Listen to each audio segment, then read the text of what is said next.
Help all kids learn and grow with PBS Kids. Thank you for supporting your PBS station.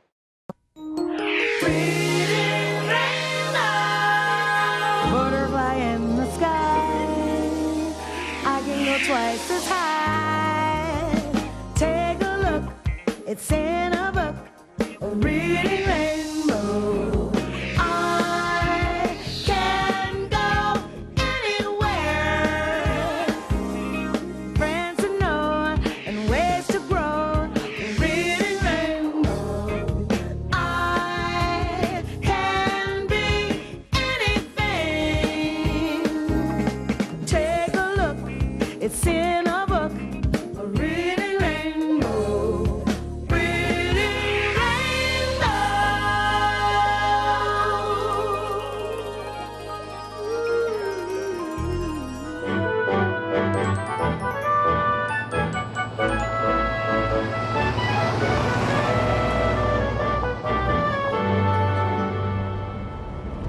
Hi, we're driving in one of the hottest, driest deserts around. It's called Indian Canyons, just outside of Palm Springs, California. Now, not too far from here, in the middle of this hot spot is a place that's very cool. In fact, it will change the way you think about deserts forever.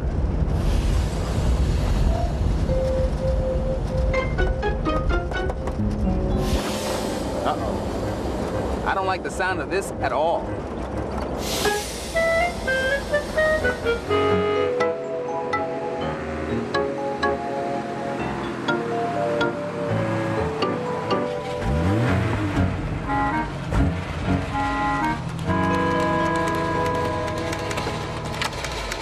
Uh-oh. Just what I was afraid of.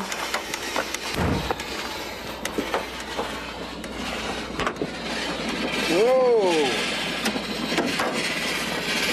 Boy, my car is really overheating. Well, it's a good thing I don't have far to go. I can finish my journey on foot and get the water I need for my Jeep. Finding water in the desert isn't easy. You really have to know where to look. And sometimes, if you're lucky, you can get a friend to give you a little help. Well, that's what happens to the animals in this book. Alejandro's Gift. Alejandro's Gift by Richard E. Albert. Illustrated by Sylvia Long. Read by Francisco Rivella. Alejandro's small adobe house stood beside a lonely desert road.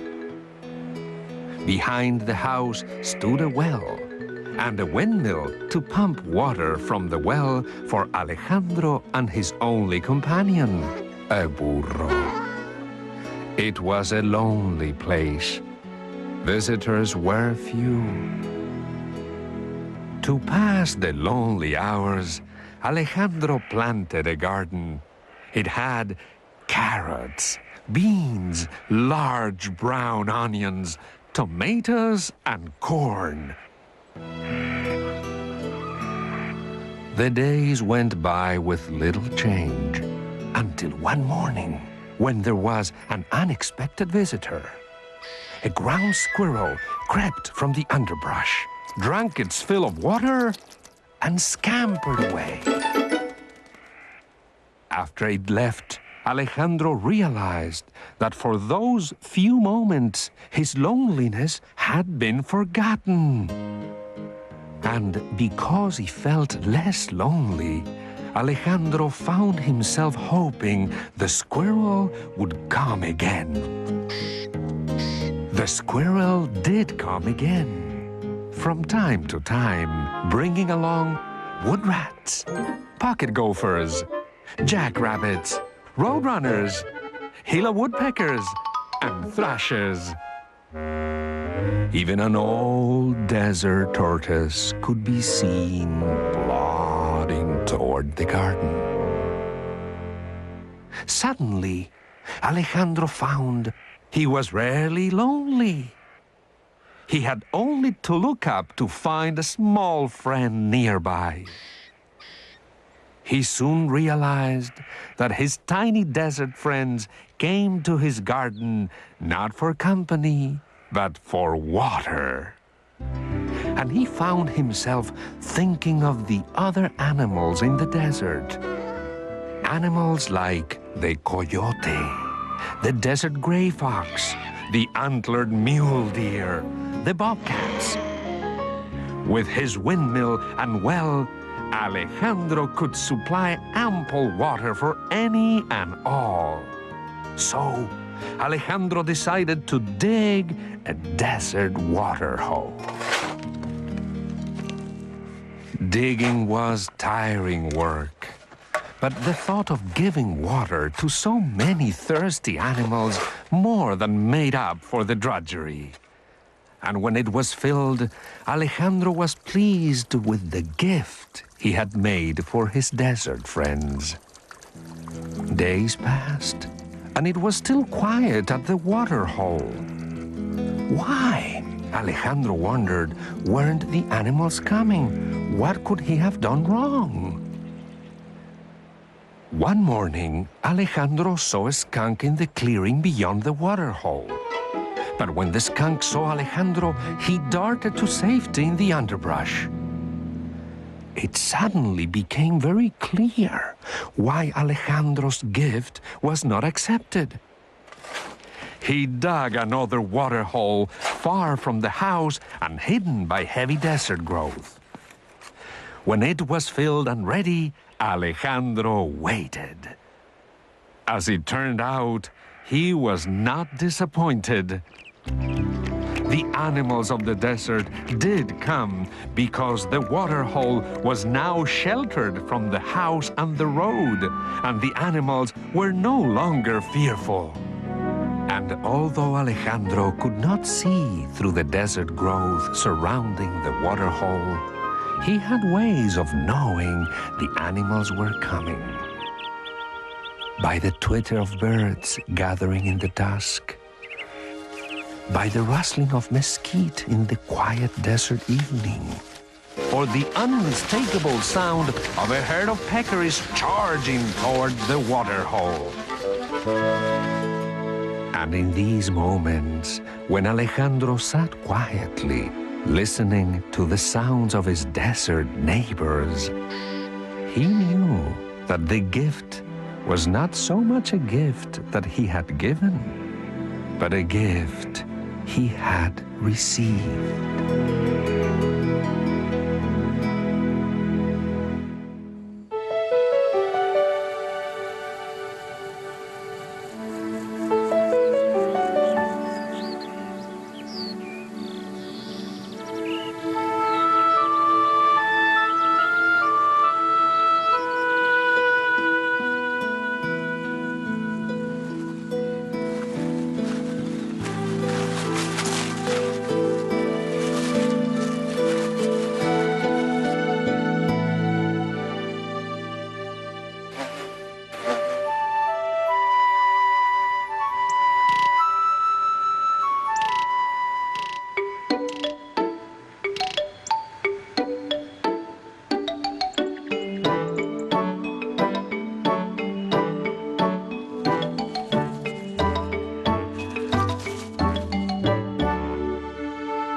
Alejandro gave his animal friends nature's most precious gift, water. All animals need water to survive, and the ways they find it and use it can be pretty clever. Long-necked ostriches have to dip and dunk to get their fill of water. Thanks to its talented trunk, an elephant can take a bath in a puddle like this. Don't forget to wash those toes. It may look simple for a giraffe to take a drink, but actually, Actually, it's quite a stretch. This cactus catches water for a tree finch to drink. A trio of gazelles drinks very carefully. After all, you never know who else may be around. Raccoons use water to wash up before dinner. And that's the water story from A to Zebra. Out here, in the middle of the desert, it's hard to imagine that you could find water. But when you see trees with big green leaves on them, like those over there, well, you know there's water nearby. That's an oasis, a place where water flows right through the desert. And that's exactly where we're headed.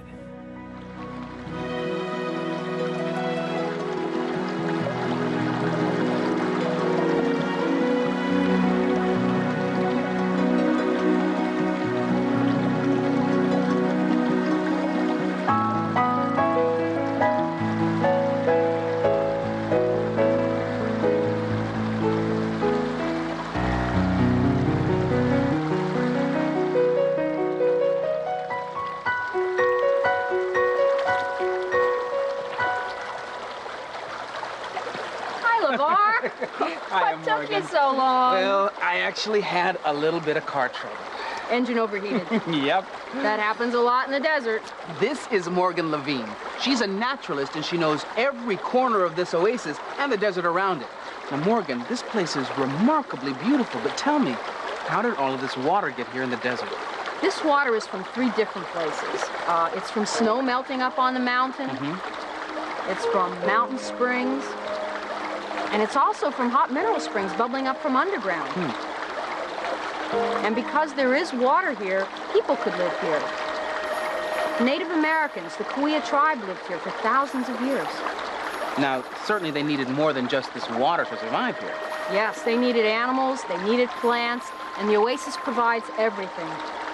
So their whole lifestyle was based on things that they could gather and use right here on the oasis. That's right, and this water made it all possible.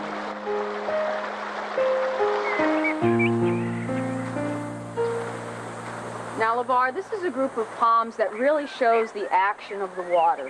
What do you mean? The water comes through here with tremendous force.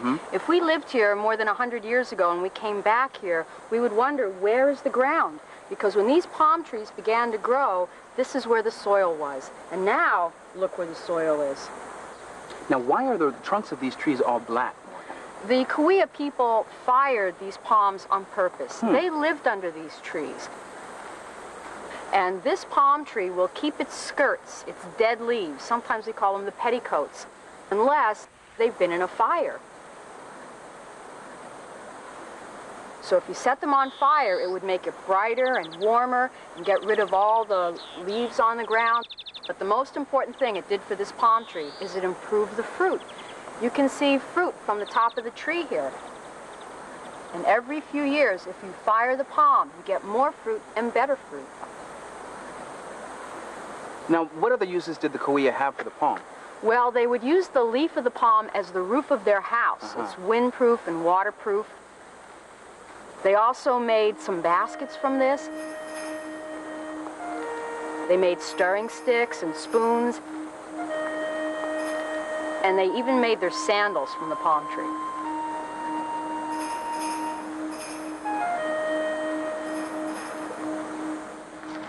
I like to think of this canyon as a great big supermarket, and right now we're in one of my favorite aisles. This plant is called the Yerba Santa. Yerba Santa. Oh, look at these leaves. They're sort of velvety, aren't they? They are. So what did they use this plant for? This was used to treat colds. They made cough syrup out of this. Really? And how did they do that? They would boil it and take it like you would take cough syrup every few hours. They would also make it into teas, and they would chew this. Try it.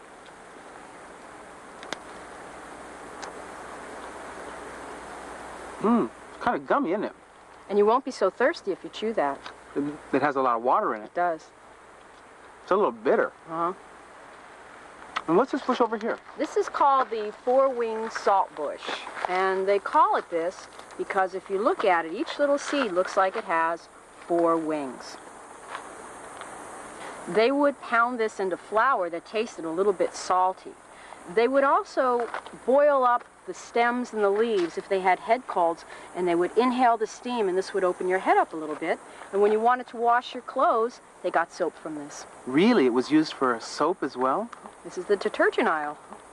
Now, Morgan, if you'd have to say there was one most important bush or tree in the oasis, what would that be? Well, let me show it to you. Okay.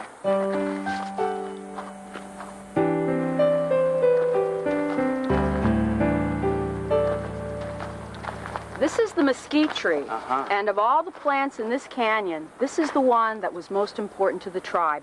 They knew there was water here because there are mesquite trees here. The roots go down up to 180 feet, but they have to have their feet in water. And this was used for so many different things. It was the framework of the house. It was what they made their bows out of for their bows and arrows. They used the sap out of this tree to make eye wash and to treat wounds. They would use the thorns of the mesquite to make facial tattoos, and of course the food from the tree. The flowers are edible and storable, and they turn into these pods. These pods are nutritionally the equivalent of butter. So what does this taste like? Give it a taste, you tell me. It's really crunchy, isn't it? And it's got a sweet flavor. That's why they call this the honey mesquite. The honey mesquite. That makes sense. Now, is this the only way they ate the mesquite, this raw form? They prepared it in many ways, this and other things, in a place we call the kitchen. This is the kitchen, LeVar. And besides eating these mesquite beans just right off the tree, you could also make flour out of them. So you would come here, take some mesquite beans, put them in this mortar hole. This is called a mortar hole. And with this pestle stone, they would pound the mesquite beans into flour. Not only did they pound mesquite, but also fruit of palm and acorns. And each one of these holes belonged to a family. You could even cook in these when they got deep enough. After many generations, they get so deep, you could put hot stones in the bottom and strips of meat on top of that and make it into a sort of a little cooker. So these holes were actually worn into this rock over time like this? After many generations, yes. And if you were a grandmother, you would be passing your mortar hole down to your granddaughter. Now, does the ground up mesquite have a different flavor than the mesquite bean itself? I think it does. Would you like to try some? Yes, I would. So this is the ground up mesquite, huh?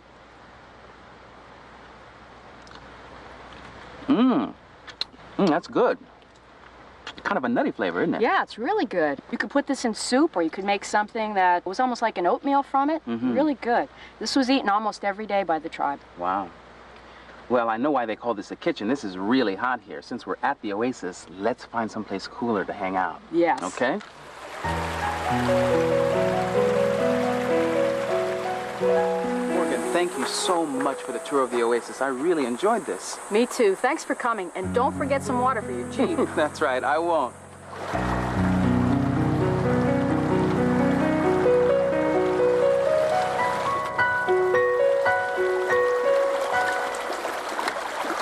Flowing water is one of the most powerful forces on Earth. Even a little bit like this can make a huge difference. But there are some places where the water rushes with such force, it puts on a spectacular show.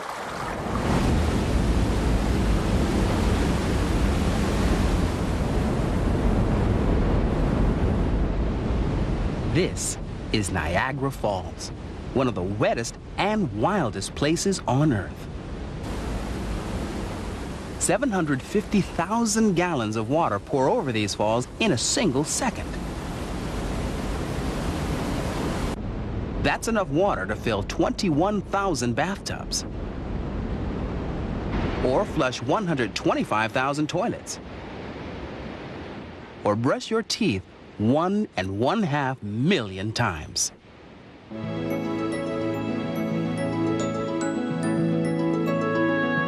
Water from Lake Erie flows down the Niagara River. Then it splits and tumbles over the American Falls and the Horseshoe Falls in Canada. millions of people come from all over the world for a look. But they don't just watch from a distance. The Maid of the Mist boat gets people right into the spray of the falls that's kicked up when the water crashes against the rocks.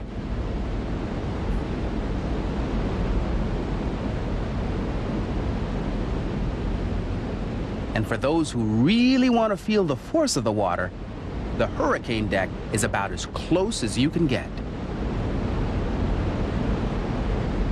With a short climb, you can get right up next to the falls and get pretty wet too.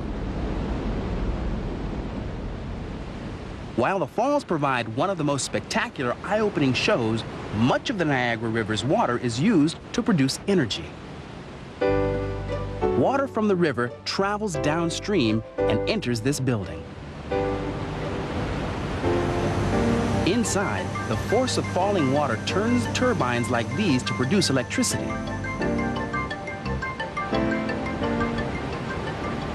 Now, you might think that nothing could stop the Niagara River from flowing, but winter can sure slow it down. Icy cold weather can freeze the river.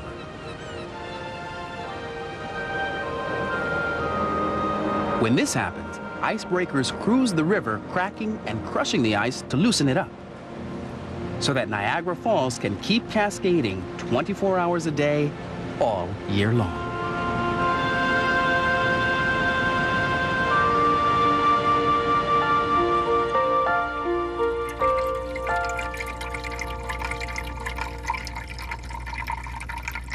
Before I head home, I want to make sure I have enough water for me and my Jeep.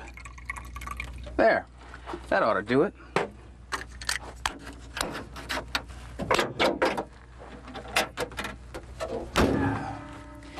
Well, if you want to learn more about deserts and water, then here are 3 books that will satisfy your thirst for knowledge. But you don't have to take my word for it.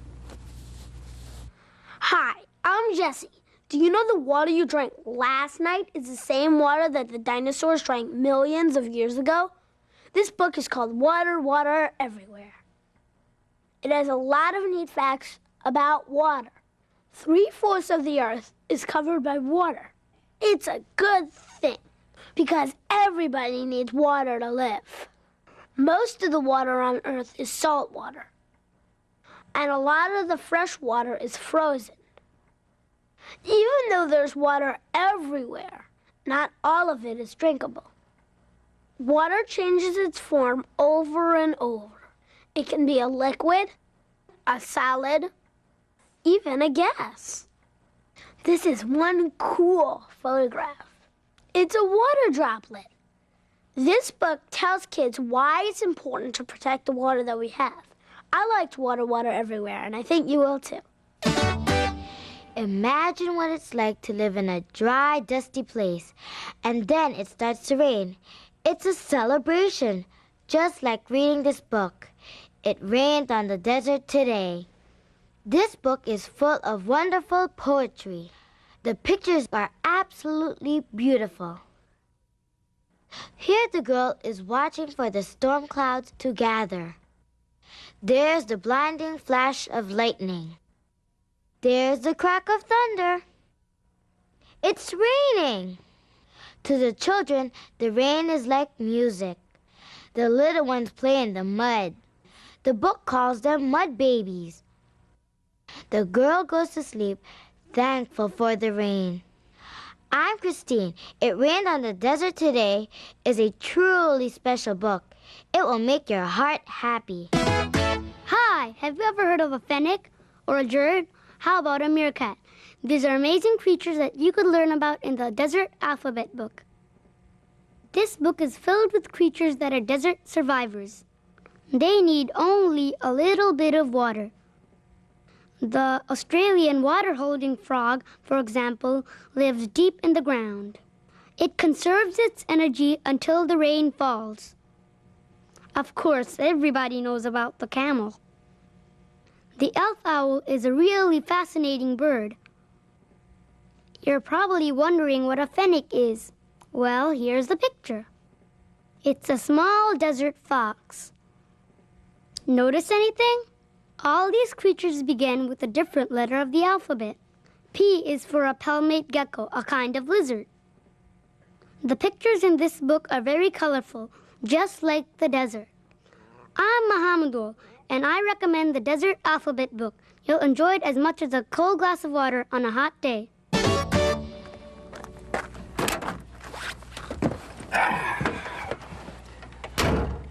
When you're in a dry place like this, you realize just how precious water is. When you think about it, there's nothing else on earth like it. Water brings life to everything around it, and it keeps all of us, people, plants, animals, alive. So let's make every drop count.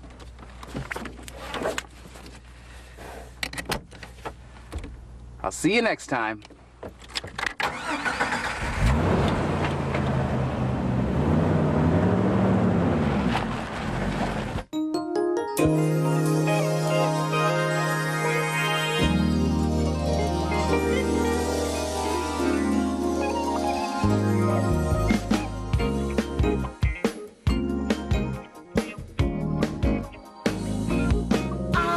I can go anywhere.